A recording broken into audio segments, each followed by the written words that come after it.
Roger that.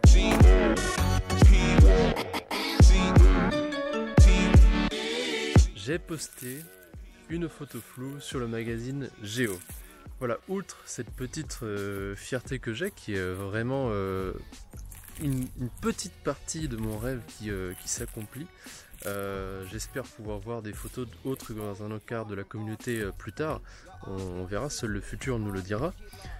Du coup, je profite de ce moment et de cet article que j'ai eu sur ce petit article que j'ai eu sur le magazine Géo pour essayer cette nouvelle caméra, la DJI Osmo Pocket, qui va m'accompagner du coup pendant tout mon voyage en Asie. C'est avec ça que je vais pouvoir enregistrer tout ce que je fais.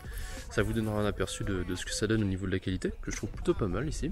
Puis au moins c'est maîtrisé. Enfin là je bouge n'importe comment la caméra. Enfin bref, c'est un autre sujet. Du coup, parce que là du coup je parle technique avec la caméra encore une fois. Néanmoins, ce que je veux vous dire, c'est que pourquoi j'ai posté une photo floue sur le magazine Géo. Déjà, c'est pas moi qui l'ai choisi. Pourquoi c'est pas moi qui l'ai choisi? J'ai mis plusieurs photos sur le site de la communauté de Géo, sur le site internet. Je vous le mettrai dans la description de toute façon. Vous pouvez poster vos photos. Et j'ai eu la chance du coup d'avoir été sélectionné avec cette photo-ci pour pouvoir être publié dans le magazine de septembre. Ce qui est déjà un grand plaisir pour moi. D'autant plus que la photo n'est pas totalement maîtrisée, totalement nette. Baptiste va sûrement rigoler quand je viens de dire tout ça, mais je me comprends quand je le dis, c'est que une photo ne se doit pas d'être tout le temps nette si votre sujet, si votre ambiance, si votre mise en scène est maîtrisée. C'est-à-dire par là que je veux essayer de faire passer le message que la caméra, la technique n'est pas toujours le plus important. C'est-à-dire que vous n'êtes pas obligé d'avoir fait des études de visuel ou alors d'avoir les caméras les plus chères pour sortir les meilleures photos. J'en reviens du coup à ce que j'avais dit avec Steve McCurry déjà. C'est vraiment...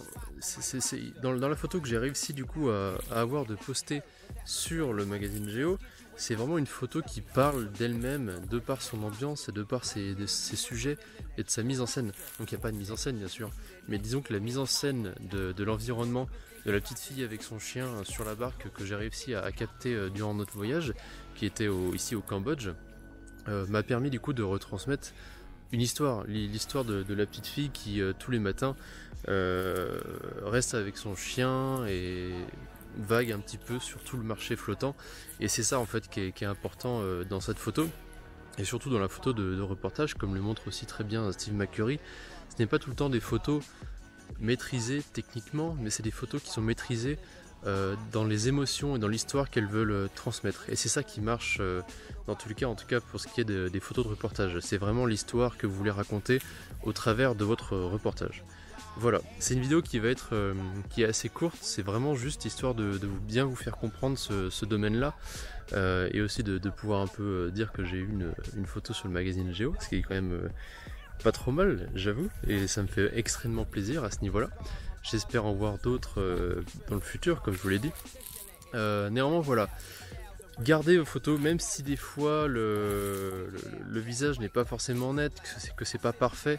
Si vous avez une ambiance, une mise en scène, une situation, une histoire qui se lit sur votre photo directement, ça peut parfaitement bien marcher. Néanmoins, il y a certaines fois où la netteté va être de mise. Très clairement, par exemple, sur des portraits, quand on fait des photos de portraits avec un modèle et qu'on est basé vraiment sur ce modèle-là pour les photos, c'est vrai que c'est quand même important d'avoir un visage bien net, les yeux qui soient nets pour avoir les yeux attractifs, pour que le regard se redirige directement dans ce que vous voulez transmettre directement dans le portrait. Et là du coup ça aura son importance. Néanmoins, suivant ce que vous voulez faire, il faut savoir que, comme je vous l'ai dit encore une fois, je me répète, que la technique n'est pas tout le temps de mise. Voilà, donc maîtrisez vos sujets, maîtrisez ce que vous voulez raconter, même s'il vous faut quand même des bases bien solides si vous voulez traduire exactement tout ce que vous voulez via la photo. Ce que je veux dire par là, c'est que par exemple, si vous ne maîtrisez pas vos objectifs, si vous ne maîtrisez pas votre caméra, vous aurez ici du mal à réagir sur le terrain. Et c'est toute une combinaison à faire, un mélange entre le ressenti, l'expérience du terrain, le comportement qu'on a sur le terrain, la maîtrise de sa caméra, de ses objectifs, et la maîtrise de tout ça, le mélange de tout ça fait que vous serez confortable sur le terrain et vous pourrez agir en toutes conditions. Là malheureusement moi j'avais un objectif qui déconnait à ce moment-là.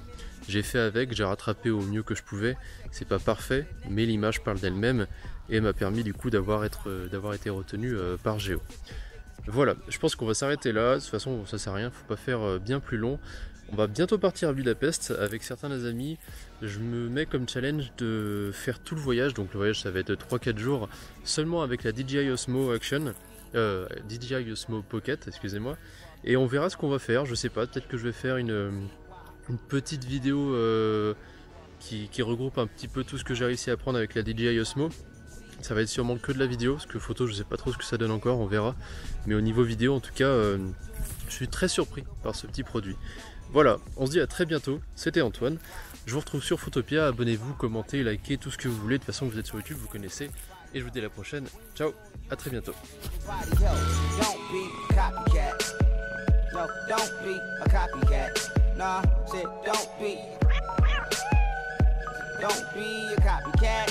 Nah, Roger that.